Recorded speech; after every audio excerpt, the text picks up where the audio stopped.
Ambulance ஓட்டுநர் தாக்கப்பட்டதற்கு உயர்நீதிமன்றம் கண்டனத்தை தெரிவித்துக் கொண்டிருக்கிறது. அண்மை செய்தி. ஆம்புலன்ஸ் ஓட்டுநர்களுக்கு பாதுகாப்பு வழங்க கோரி தொடரப்பட்ட வழக்கில் ஆம்புலன்ஸ் ஓட்டுநர் தாக்கப்பட்டதற்கு ஐகோர்ட் கண்டனத்தை பதிவு செய்திருக்கிறது. ஆம்புலன்ஸ் ஓட்டுநர்கள் தாக்கப்படுவது ஏற்கத்தக்கது அல்ல என்ற கருத்தினை நீதிபதி முன்வைத்திருக்கிறார்.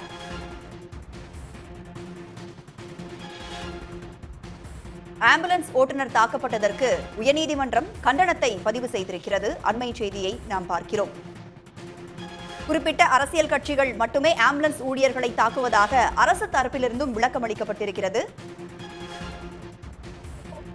கூடுதல் விவரங்களோடு ரஃபீக் ராஜா நம்மோடு இணைந்திருக்கிறார். ரஃபீக் ராஜா, நீதிபதிகள் கூறியது என்ன?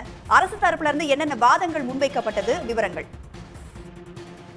நிச்சயமாக அதிமுகவினுடைய பொதுச் செயலாளர் எடப்பாடி பழனிசாமி தற்போது அரசியல் பரப்புரைகளை செய்து கொண்டிருக்கிறார். இவருடைய கூட்டத்தில், அதாவது குறிப்பாக வேலூர் மற்றும் திருச்சியில் அவசர ஊர்தி ஆம்புலன்ஸ் செல்லும் போது ஆம்புலன்ஸ் ஊழியர்கள் தாக்கப்பட்ட விவகாரம் மிகப்பெரிய ஒரு சர்ச்சையை கிளப்பியது. இந்நிலையில் தான் 108 ஆம்புலன்ஸ் ஓட்டுநர் இருளாண்டி என்பவர் உயர்நீதிமன்ற மதுரை கிளையில் ஒரு மனுவினை தாக்கல் செய்துள்ளார். குறிப்பாக 108 ஆம்புலன்ஸ் என்பது உயிர் காக்கக்கூடிய சிகிச்சையை நாங்கள் செய்து வருகின்றோம். இந்நிலையில் அரசியல் கட்சியினருடைய பொதுக்கூட்டம் நடந்து கொண்டிருந்த போது அந்த வழியில் சென்ற ஆம்புலன்ஸ் ஊழியர்கள் நிறுத்தப்பட்டு ஊழியர்கள் தாக்கப்பட்டுள்ளனர். குறிப்பாக ஆம்புலன்ஸ் ஓட்டுநர் தாக்கப்பட்டுள்ளார்.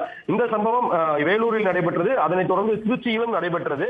எனவே 108 ஆம்புலன்ஸுடைய ஓட்டுநர்கள் மற்றும் அதனுடைய வேலை பார்க்கக்கூடிய பணியாளர்களுக்கு போதிய பாதுகாப்பு இல்லை. எனவே போதிய போலீஸ் பாதுகாப்பு வழங்க வேண்டும். குறிப்பாக சட்டமன்ற தேர்தல் முடியும் வரையிலாவது எங்களுக்கு பாதுகாப்பு வழங்க வேண்டும் என்ற கோரிக்கையுடன் தான் உயர்நீதிமன்ற மதுரை கிளையில் மனுவினை தாக்கல் செய்திருந்தார். இந்த மனுதான் சற்று முன்பாக நீதிபதிகள் முதல் அமர்வில் விசாரணைக்கு வந்திருந்தது. அப்பொழுது மனுதாரர் தரப்பில் ஆஜரான வழக்கறிஞர் ஹாரூன் ரஷீத் சம்பந்தப்பட்ட, அதாவது குறிப்பிட்ட ஒரு அரசியல் கட்சியினர் தொடர்ந்து ஆம்புலன்ஸ் ஊழியர்களை தாக்குவது போன்ற நடவடிக்கைகளில் ஈடுபட்டு வருகின்றனர். இது மிகவும் வருத்தத்துக்குரிய செயலாகும். எனவே ஆம்புலன்ஸ் ஊழியர்களுடைய பாதுகாப்பு மற்றும் ஓட்டுநருடைய பாதுகாப்பு கருதி அவர்களுக்கு போலீஸ் பாதுகாப்பு வழங்க வேண்டும் என்று வாதிட்டார். அப்பொழுது அரசு தரப்பில் ஆஜரான கூடுதல் குற்றவியல் வழக்கறிஞர் கோட்டைசாமி ஆஜராகி சம்பந்தப்பட்ட 2 இன்சிடென்ட்களிலும் 2 வழக்குகள் பதிவு செய்யப்பட்டுள்ளது.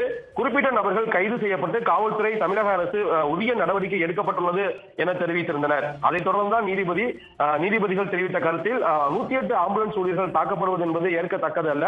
அது யாராக இருந்தாலும் உடனடியாக வழக்கு பதிவு செய்து உரிய நடவடிக்கை எடுக்க வேண்டும்.